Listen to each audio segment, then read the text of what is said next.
करायचं स्मरण. जय जय रघुवीर समर्थ.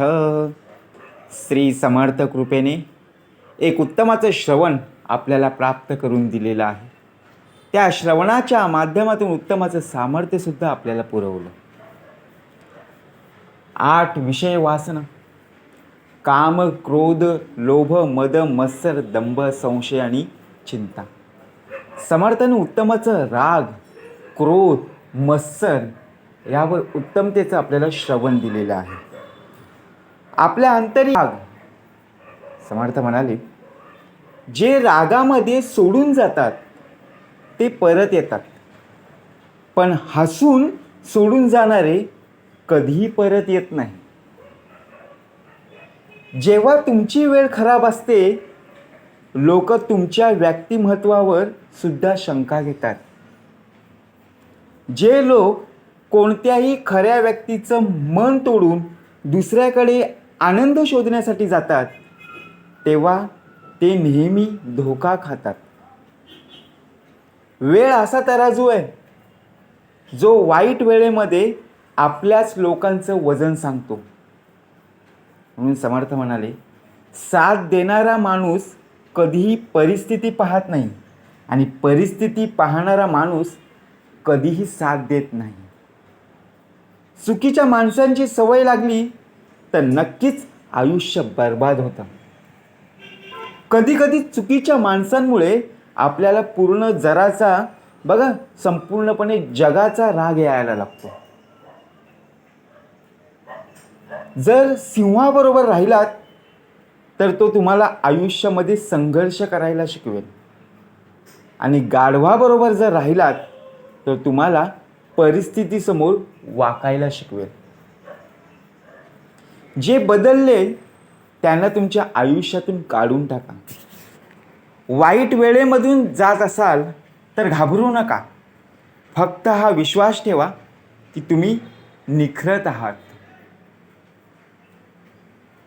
स्वतःबरोबर चर्चा करताना प्रत्येक वेळी सगळ्याच प्रश्नाची उत्तरं मिळतील, आणि दुसऱ्यांबरोबर चर्चा कराल तर आणखीन प्रश्न उभे राहतील. चांगल्या माणसांची सगळ्यात पहिली आणि शेवटची ओळख अशा लोकांची इज्जत करतो ज्यांच्याकडून त्याला कोणत्याही फायद्याची अपेक्षा नसते. दुःख हे नाही की नशिबाने धोका दिलाय, माझा विश्वास तुमच्यावर होता ना की नशिबावर, असे आपण मनामध्ये प्रत्येक वेळी प्रश्नचिन्ह उभे करून ठेवतो. परंतु आपण नशिबापेक्षा कर्मावर दोष देणे फायद्याचे आहे, कारण आपण कर्मच करत नाही आहेत. म्हणून समर्थ म्हणाले, काय करा ते आत्ता करा आणि जाते घडी आपली साध्या. जर कोणालाही गमावण्याची भीती रोज वाटत असेल तर एक गोष्ट नेहमी लक्षात ठेवायला हवी, एक दिवस तुम्ही त्या व्यक्तीला गमावूनच बसव. बरोबर की नाही? समोर गोड गोड बोलतो आणि पाठीमागे काम बिघडवतो, अशा तर लोकांपासून नेहमी दूर राहिलेलेच बरं.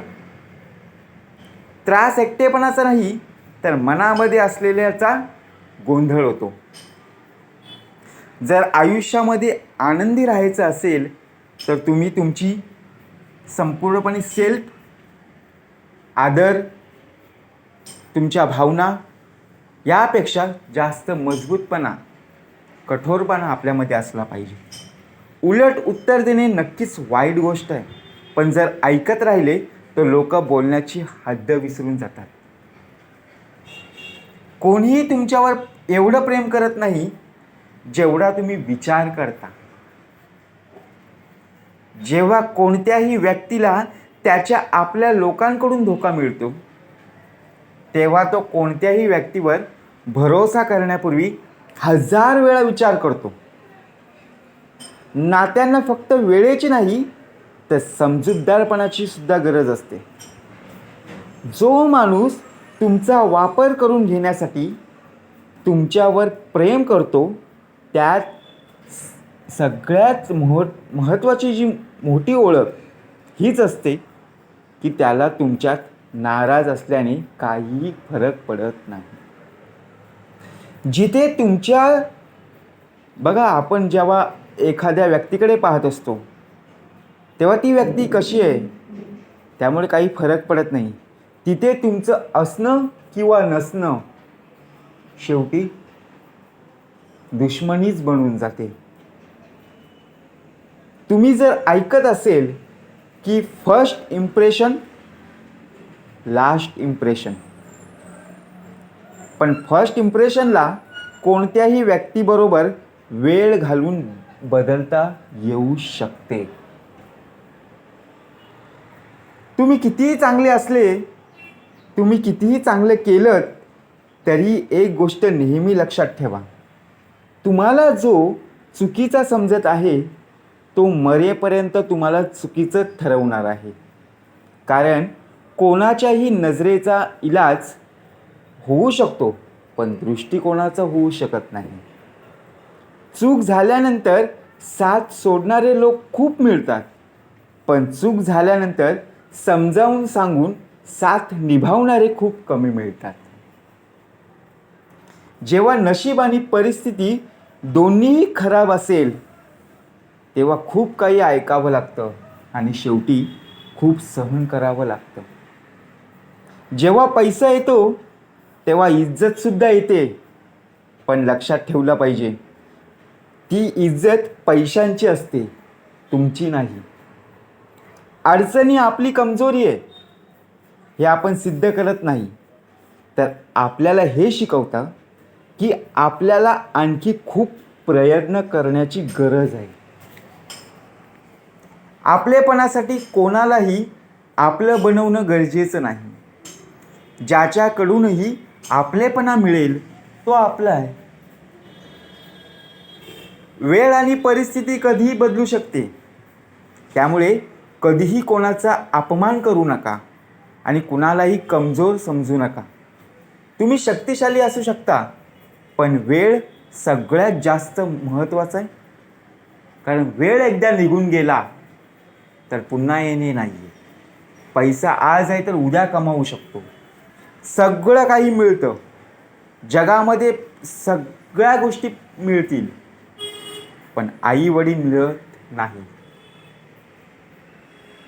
झाडावरून असं फूल ज्यावेळी फुलतं आणि फुलल्यावर एकदा निघून गेलं तर तेच फूल आपल्याला परत मिळणार नाही.